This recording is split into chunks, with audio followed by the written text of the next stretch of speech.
Okay, ang galing pala ni Doye. Talagang singer na si Doye.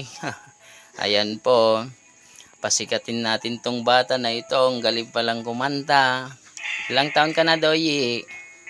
Oy, 4 pa lang po. Pero tingnan nyo, galing kumanta. Ayan po si Doye. Bless po.